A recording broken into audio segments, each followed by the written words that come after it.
preparing everything. I packed everything, and then my sister took me to the airport, and I had a panic attack in the car, and so she had to pull over. Your life is your book, and this is my favorite chapter. Ladies and gentlemen, all things relationships abroad. Welcome back to All Things Relationships Abroad. My name is Nikita, your host, and thank you so much for tuning in. If you are new here, please subscribe, like, and comment down below. If you are back and you're already family, thank you so much for coming back again. I'm at Alecia's house and I've made myself feel comfortable. So Alecia is going to be telling us about her experience with friendship in China. I don't want to go too long, so let's just have her in. Alecia!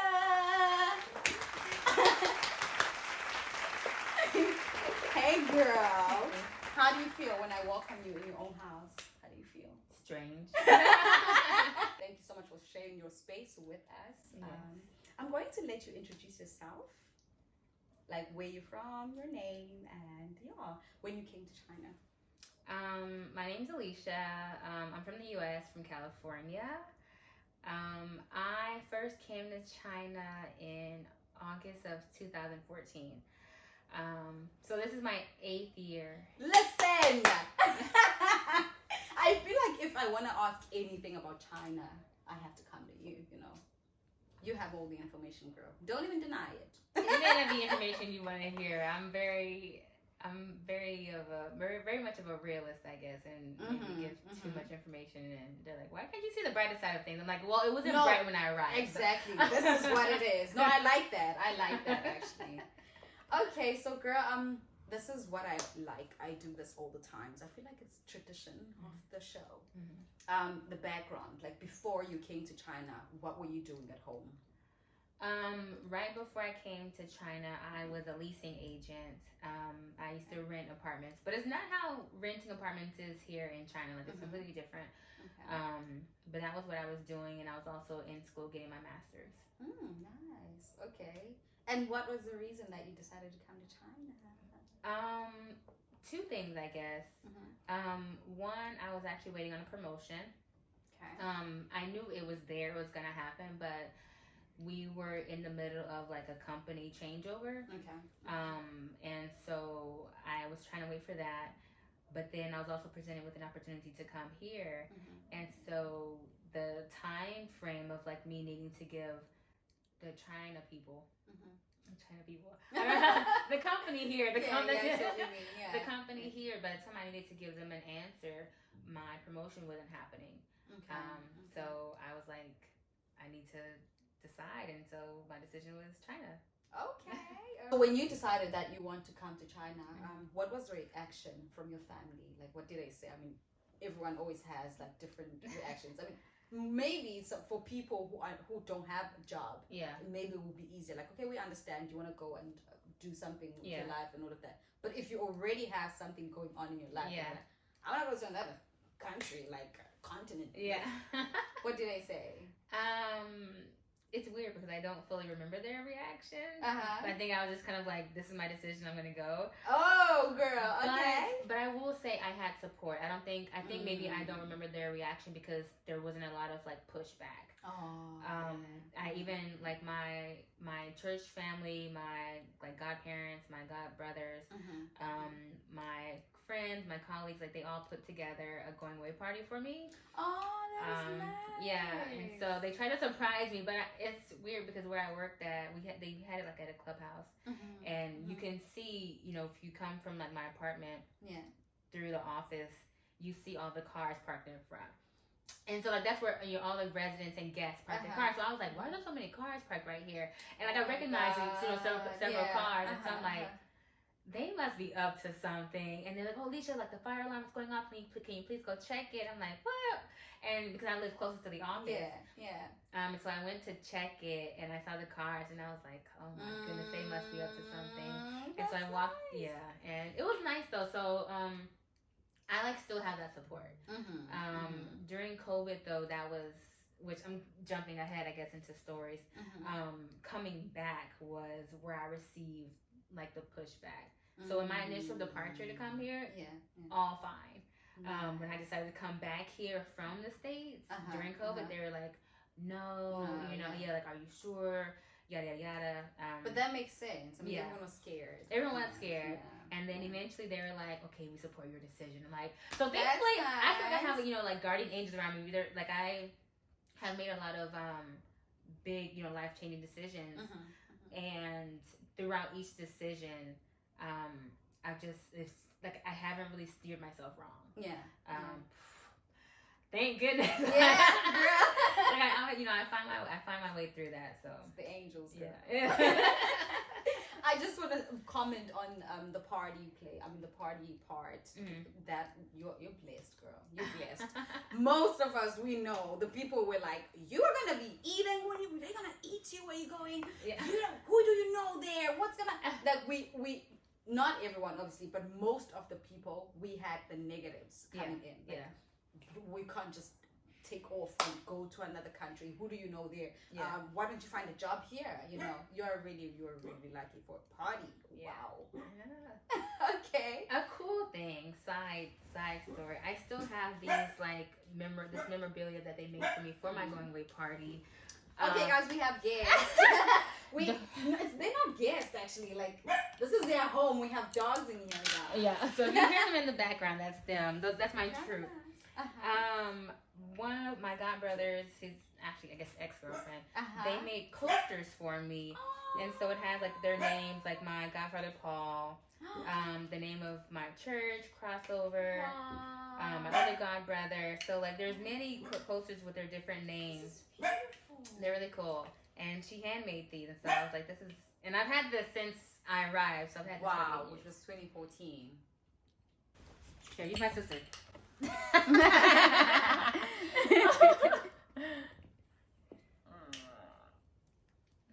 This is really beautiful.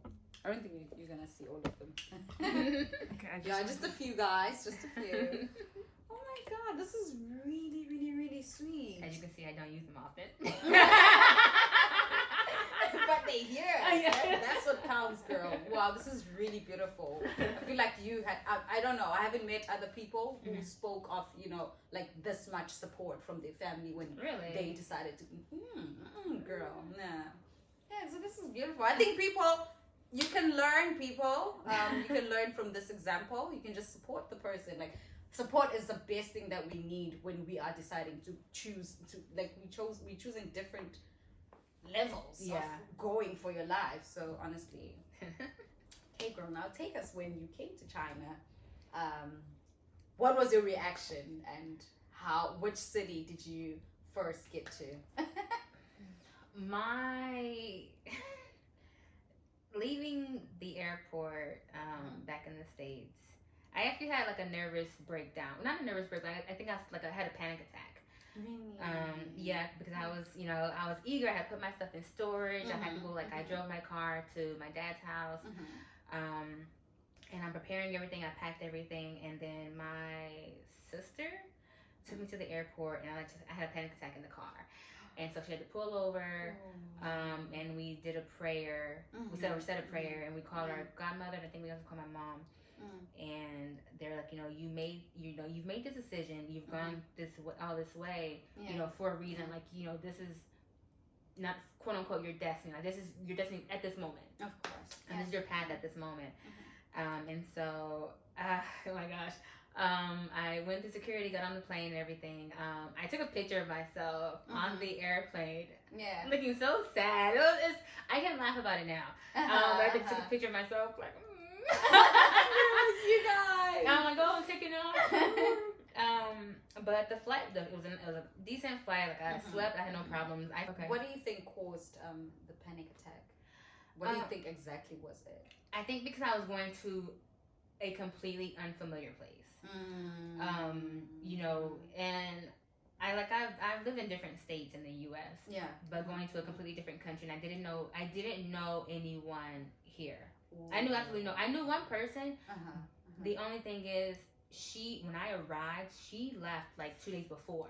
So then that was gonna be my only contact. Yeah. But when I arrived, I wasn't gonna know anyone. Yeah. And so for me, I feel like I'm also those people who say, oh, how is it over there? I've only seen it in movies. Yeah. And so that was me. Like, I've only seen it in movies. And of course, all the movies I saw. Not everyone else. That was all of us. It's very different, It's very different. And so coming here, it's a place you have to experience it yourself. Yeah. The only difference with that is even if you come to visit, it's still different than people who are living it day to day. As a visitor, you don't see like the nitty gritty parts. You just see like the glam, like, oh, I want to go to this tourist spot. I want to go to this tourist spot. I want to go to this tourist spot. When you go like to the back streets and the alleys, and you see things, after hours, it's completely different than your initial, than your visiting trip. So that was, I guess that's why I panicked, and I'm like, I'm not gonna have anyone, with me. Like they're not gonna be a phone call away. But I don't know. I sucked it up. And I was okay. Like I just kind of thought about it, and I listened to their words. And my sister, she also left with me. Now that I think about it, I did have a lot of support because I had, I have these closest to my family, my close friends. Yeah. My sister left with me her Bible. Wow. She got a Bible. She received a Bible. It was a gift from her, engraved with her name from someone. I can't remember who it was. And I had my own Bible with an inscription engraved in it also. Yeah. However, I don't know what happened to my Bible, but oh girl, I feel bad. But right before I left, she was like, "Well, here's my Bible. Take it with you. Read these scriptures whenever you're feeling low or you feel alone or whatever." Yeah. So I just these certain things, these tokens of like confirmation and reaffirmation of look at this when you feel low. Yeah. Call me or email me when you need to talk to someone. Yep. And I guess I did, and I got through with it. And to be honest, also I've traveled, locally within the U.S. by myself. Yeah. When I graduated high school, I went to a different I lived on the West Coast. And I went to down south when I went to college by myself. I was there for 6 years, and then I moved kind of Midwest in a sense, Midwest South. My sister lived there, but in a sense, I was still trying to find my own because she already had her community. Yeah. And so, I was trying to develop my own community. And I still was like seen as Kristen's little sister. Kristen, do you want to go here? Okay, ask your sister. So I never really built my own community. Later on I did, but so I just had that support. I remember those words, and it just kind of kept me going. And I was able to just move to those different states by myself, and me moving to a country by myself was not such a big deal. Yeah. It felt like it was.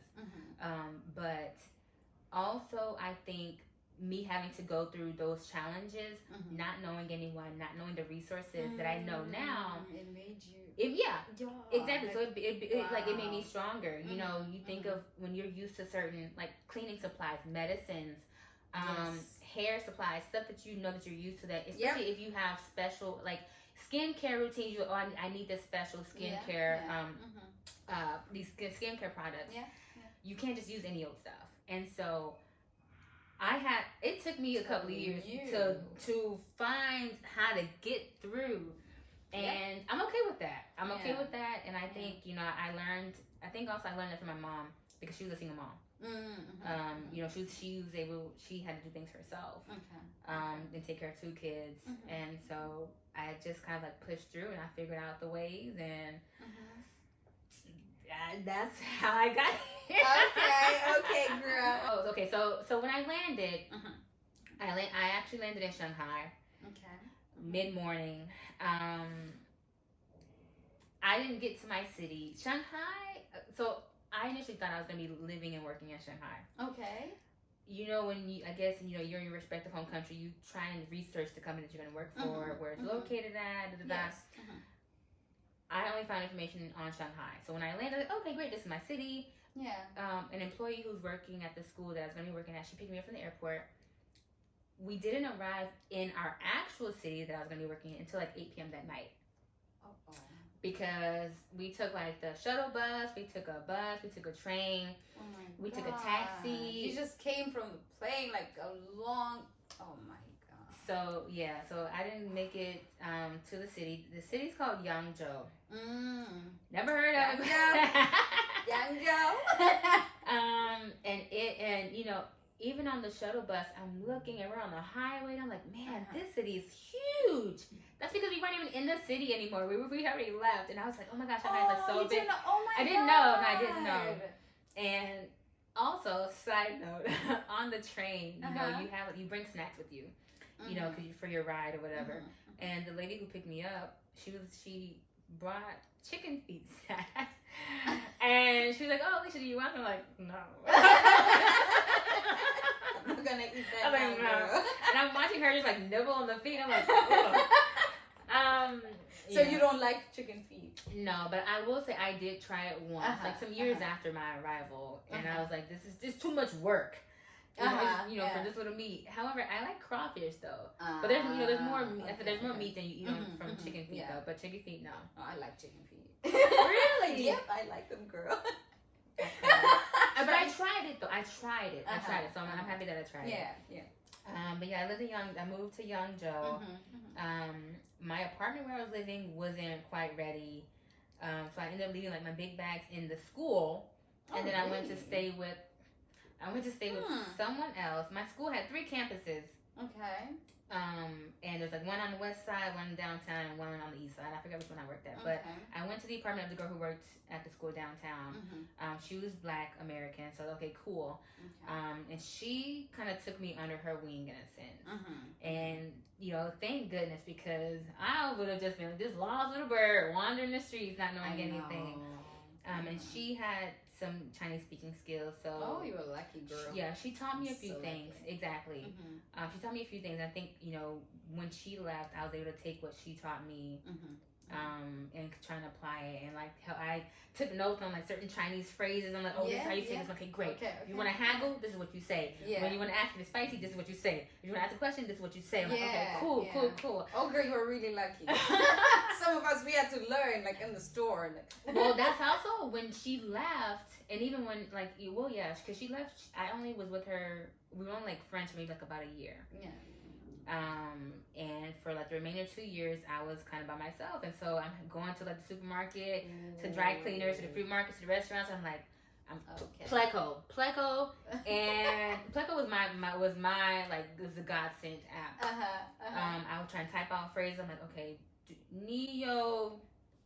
Jigga. And I'm like, and they're like, I don't understand. I'm like, oh my gosh.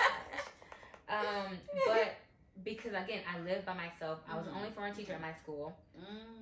So it was Chinese was just all around me. Yeah. And for me though, I think that helped me. That helped me pick up the language a lot more. True. And so again, not knowing those resources and not having those people near me, I just had to like fend for myself. Yeah. So that's what I did. Okay. Because also Yangzhou doesn't have a lot of English speakers. No, it doesn't. It's a small city. It's a very small city. There's no metro system, just like the bus. I mean, I don't know if they do now, but when I was there, they didn't. So either you took the bus or you took a taxi. By the way, Didi was not big. Didi was not big there. Wow. So I'm on the street trying to flag down it. And trying to look up the address, and I'm like, okay, practice how to say this, the address in Chinese. So ordering Didi's and Uber, well, not Ubers, but ordering Didi's was not a thing in Yangzhou at the time. No. Girl. Cash. Well, how do you feel now? Let me just ask, how do you feel now that, like, the technology has gone, you know, to this level? Like, you know, I don't know. I was able to adapt, of course. But I feel like, you know, you have like conversations with like your younger siblings, and you talk about like VHS cassette tapes and like, what is that? That's how I feel. People don't know what I'm talking about when I say we didn't have DD. Like, what do you mean you didn't have DD? I know, right? Or when I say, oh no, we use cash. What do you mean use cash? I'm like, that's if you didn't have cash, you use SOL. Because here in China, you use cash. What is this? I did not use Alipay and WeChat Pay like that. So, girl, you're just looking at us like you don't know anything. Yeah, I don't know anything. Y'all know how we had to struggle in the old times? What? Yeah. That's nice. I feel like you're so lucky to have experienced, you know, all of that. I don't know if it's lucky, but okay. Well, we know this from back home, but like I feel like in the same place, like the development, you know, like you're just here watching it grow and stuff. True. Oh, girl. Okay, now today's topic is based on friendship, as I mentioned. Yes, so I just want to ask you because we recently had a show about self, like a relationship with yourself. Okay. If you can just tell us, what do you think of that? Do you have a relationship with yourself, and what do you think about it? Anything that you feel, I think this is what a relationship with yourself is. Do I have a relationship with myself? I think so. I think what's helped is, for me at least, to have a relationship with myself is my age, COVID. I've never had COVID. I'm just saying, like, the experience. Of course. Oh, like, I didn't see it that way, girl. And I think me living alone, I think I was able to have this time to invest in myself, and experiencing these times during COVID where you are in your home a lot. You need to make sure that you have a decent level of a mental well-being. Yes. And so people are sharing these different resources. I'm like, okay, take care of yourself by doing this. Try and do this. Try and do that. Try and do that. And you try different things, and it's like, okay, well, hey, this is working for me. This is not working for me. Yeah.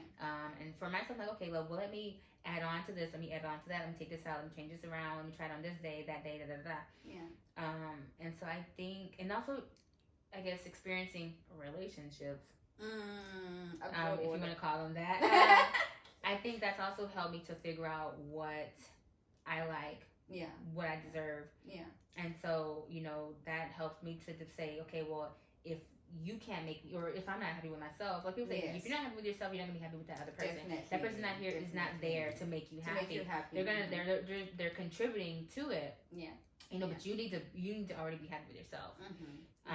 So this time alone, like with me and the dogs, 3 of them, I think I don't know, I enjoy their company. They don't talk back, but it's just that energy. The understanding also. It's there. And you also kind of, going into friendships, you find people who are kind of like you, or you have that support system. Yeah. And so it's like, okay, hey, I see where you are ailing, or I see where you need help, and I can help you with this, or try these, because I think this will help you in just kind of boosting up your self-confidence or your esteem. So yeah, I think the relationship I have with myself is good. And also I think a big thing for me is I don't hold things in as much as I used to. A side story, I guess.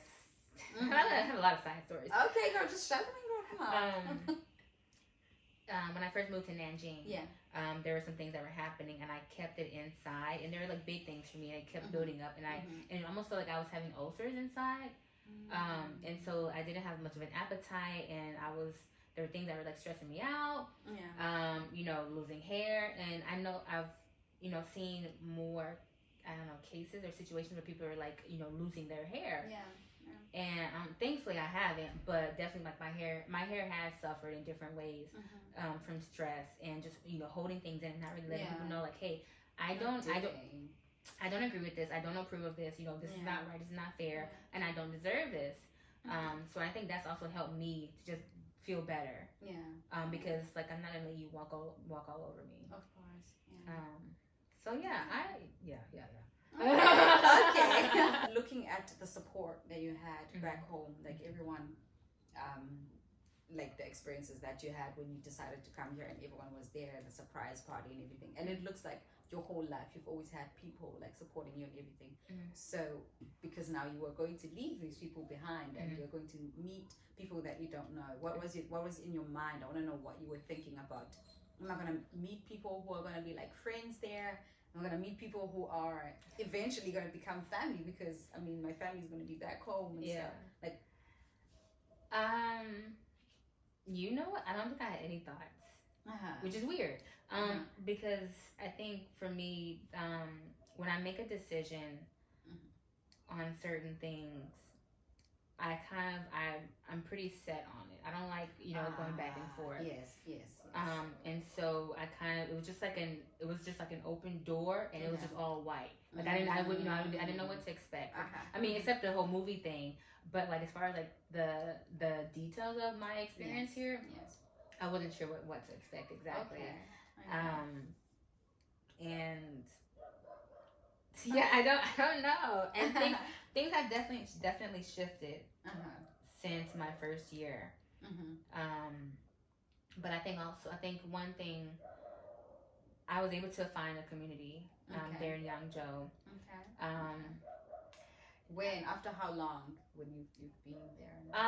Not long. I actually still have a few pictures on like my laptop. I'm not gonna show them. That's a little embarrassing. But not too long after, because the girl who worked at the other school in a different side of town, she kind of like I said, she took me under her wing. I'm older than her.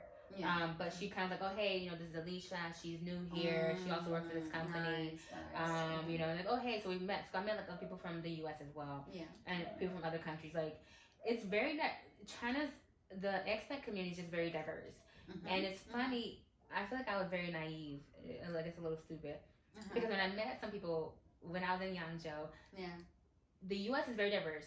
And so when I met some people, I automatically thought that they were from the U.S. as well. I'm hearing different accents, and I'm like, oh, I'm just, and I was like, dumb, like, oh, you're from the U.S. as well? Like, no, I'm from Russia, or I'm from Australia. And you're like, oh, exactly.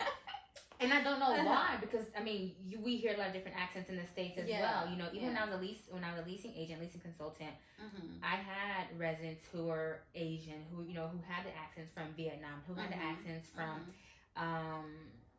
from like India, who had the accents from like Nigeria. So I came in contact with them on a daily basis, and I heard the accents, but I didn't think anything of it, because we're all in the U.S. So when I come to China, I'm hearing the different accents again. I'm like, oh, you're from the U.S. as well. I was like, no, I'm not. I'm like, oh, I'm sorry, I'm so sorry. I didn't even mean to offend them. But we built a community there, and I will say, like, I felt like I had a good group of friends. They felt I felt supported. But then like they started like moving to different cities, and I saw that some of them kind of like focused more on like going the Chinese route and getting like the Chinese girlfriends, and I was like, do your thing. And it's like, but then I also feel like sometimes we have different interactions with Chinese people. There's some who are like really cool, really laid back, and they don't see you as they don't really treat you. They don't treat you any differently. They're like really laid back. And then there's some who are just like, oh my gosh, can we practice English? Can we do this? Can we do that? This is my foreign friend. Hello. And it's like, don't do me like that. And they're all trying to take pictures, and it's like, no, like we're just like trying to have a drink, eat dinner, whatever. Like this isn't a movie. So I had a friend. He lived in Taizhou, which is like the neighboring city next to Yangzhou. Taizhou's even smaller than Yangzhou. And so we found each other in a group chat. I found there was a group called Black Americans in China. The best thing ever for me, at least, because I had no resources. I didn't know how to get to different things. And so I met him. He's like, oh yeah, I'm in Taizhou. I was like, oh my gosh. I'm like, where is that? So we mapped it. I'm like, oh my gosh, we're so close. So he came to Yangzhou, and he met the people who I hung out with, and he was like, no, girl. He was like, you need better friends. I'm like, no, they're so cool though. And then after a while, I was like, oh, maybe he's right. I was like, oh girl. But I think also that has to do with, as the time passed with me being in Yangzhou, attitudes changed. The people who were supportive of me and supporting me, they moved away. I think the ones who were kind of like left there were like not the ones who were supporting. And I think that's when he came. He's like, you need better friends. I see. Yes, and I was like, crap. And so then I moved cities, came to Nanjing. Which year was this? I came to Nanjing. Oh my goodness. I came to Nanjing August 2017. Okay. So but I think I was again open with moving cities. I did meet a girl. I have to share this link with. I'm going to mention her name. Her name is Jessica, and I think I met her. how do we meet? In some group chat. Mm-hmm. A Nanjing group chat. Okay. And she was like, yeah, she's from Texas. I'm like, oh yeah, I used to live in Texas also. Da da da da. And so her and I were communicating, and so I came to visit Nanjing a couple of times. Yeah. And then from a group, from a Nanjing group, I met this guy who was also from the States. And him and I started like hanging out or whatever. Yeah. But also coming to, I'm not gonna go into that. But no, when I met the girl Jessica, she helped me to like be more comfortable, and she was like really cool. Shout out to Jessica. And her daughter Yana, she I think will be 2 soon. I think so. If not, happy early birthday, Yana. And also my friend Jessica's birthday. Her birthday's in August, so happy early birthday. Happy early birthday to Jessica. She was a good friend, and sad to say though, she was another friend when I got ready to move to Nanjing. She left Nanjing. No. But she left because of medical reasons. Oh, okay. So, you know, thankfully, like, things are just on the up and up with her. I don't know, you kind of find yourself in these situations where you almost fall into, like, a depression. And you try and put on this front that you're not depressed and these things are not really affecting you. But if you sit there and you think about things, like, there's a lot of things, these big things that feels incomplete. And I don't know, and I think at some point when my friend who I met here in Nanjing, he ended up leaving, and I had to start building my own circles, my own friendships, you know, because he invited me in his circle of friends. And then when he left, and it was kind of like, do I still go? Yeah, do I still go? No, he's not there anymore. Yeah, but if I saw them out, I'm like, hey, and they're like, hey, all right, and then they go about their business, I'm like, oh, okay. So I had to build up my own circles, and so I have a lot of different circles now. Actually, like my rugby circle, which has like expanded so much because I know so many ladies who are just awesome. You know, in the various cities. In China, and some who have left China, and I'm still in contact with.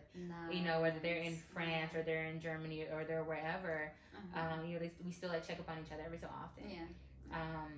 I have, what other communities I have? I'm in Rotary. Some people, I don't know if they know Rotary or not, but that's like another circle. It's like I guess a professional networking circle. My coworker circle, like just being black. It's important. I don't know. I don't know how people feel about this, but when you know that you're like a minority in a certain area, when you find other people who are like you, it's so important. And it's not you're trying to exclude people, but you need that. People who go like through the same thing. Exactly. And so, you know, there are certain times where I'm like, hey, can we plan a kickback or whatever, like just us? You know, because we interact a little bit differently than other people. You know, when we all get together, and it's like hey, I met you like 4 months ago, but we talk and interact as if we've known each other for years. You know, so I have a lot of circles, and I'm happy about this, and it's just important to have. And sometimes for me, I find the challenge of trying to like balance them all. You know, I have people who I play with rugby, and they're like, hey, let's go out to have drinks, and I have people who I work with, hey, let's go out for dinner, and I have. That's what I wanted to ask you. Like, you have different categories. That's nice. Now you know you have everything when you have that. So I'm trying to balance it. I'm like, okay, listen, I've been with them for like a week straight. Let me try and juggle with my other circle of friends. Also, I've been here for a long time, so I've invested that time in it. You know, the people who I knew from 2017 in Nanjing, who are still here, maybe like a handful, if that. And again, these people are probably not from my initial circle; they're from someone else's circle. So then that just makes you a person who's better to communicate with. You know how to communicate with people.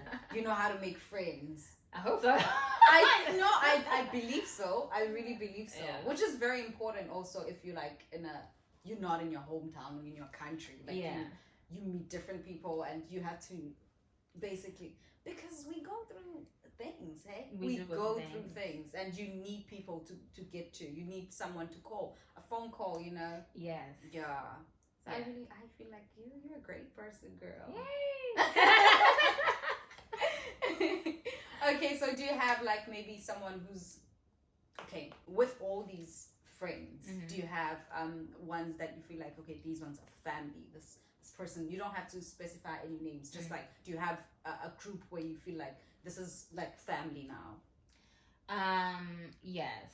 There's a small group who I feel, I think we've gone through a lot of like everyday things together, and you want people, it's good to have people who think differently than you,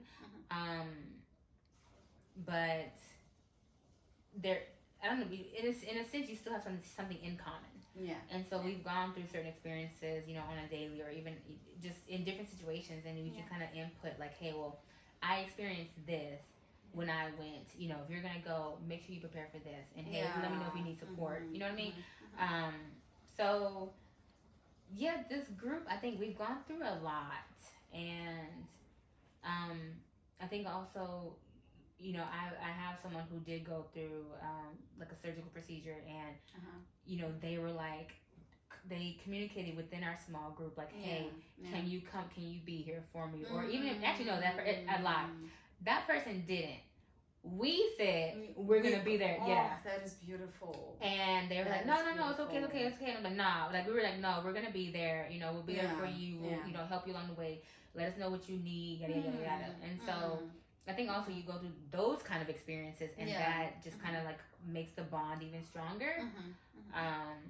So I do have that group, and we're kind of planning like, oh, okay, when we all leave China at whatever different times, where's our meetup spot gonna be when we like try and come back together? Yeah, of course. Aw, that's really nice. Yeah, and we're like, okay, hey, you gotta come visit me in the States when I go back, or you gotta come visit me in my country, you gotta come visit me in my country. That's beautiful. Yeah. So this is just another family. And having that support in the different situations that I've been through, with the major decisions that I've made, I found those supportive people in different aspects. So when I was in college by myself, again, I moved to a different state that I didn't know anyone. I found a small community. Like I had she called me Baby Bird. I called her Mama Bird. Okay. So she was like, my mama in a sense, but she was also from California. And so she helped to like make sure I was on like the right track while I was in school. You know what I'm saying? So that was like my little interim, mom at the time. Here I have like, my little, like my siblings in a sense. And so it's weird. Like I guess they just help me to feel as comfortable. I see. And so I haven't had that really deep feeling of missing my actual family. Okay, girl, so I'm going to go back to a relationship with yourself. Okay. Oh, sorry. I don't talk about stuff. No, it's okay. It's okay. Well.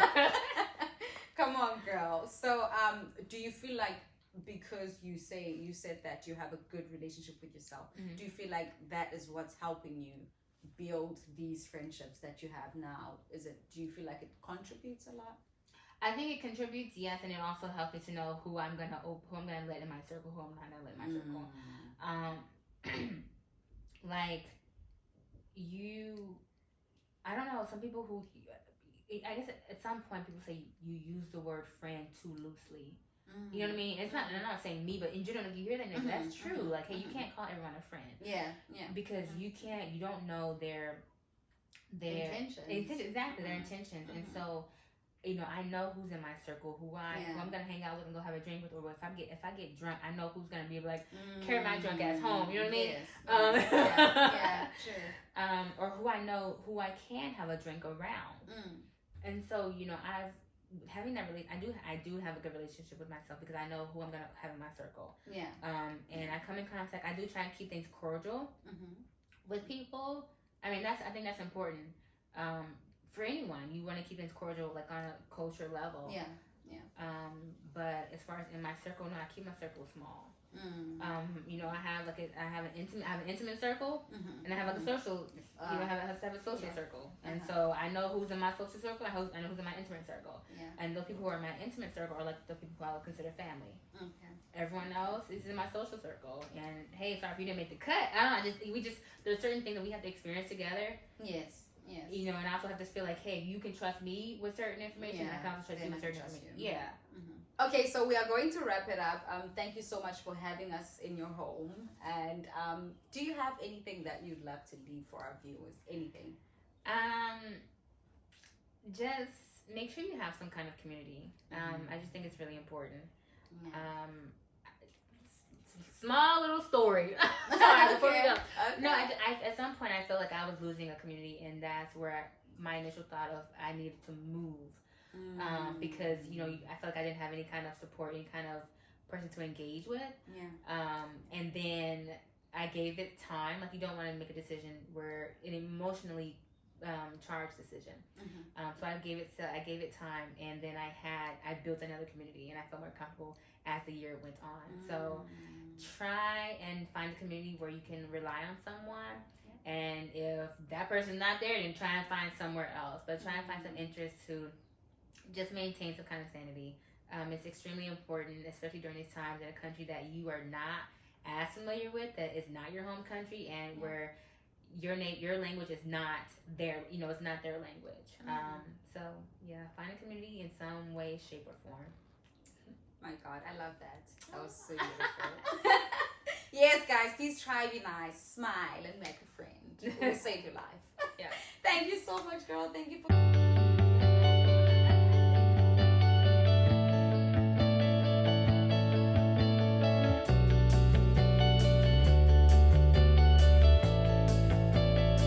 Thank you so much for watching All Things Relationships Abroad with Nikita Kamane. Please do subscribe, like, and don't forget to comment, because we love to know your own views and keeping you engaged. If you believe you have a story that you'd love to share, please do send us a WhatsApp text or an email, because anyone can tell your story, but no one can tell it like you can. Until next time, All Things Relationships Abroad.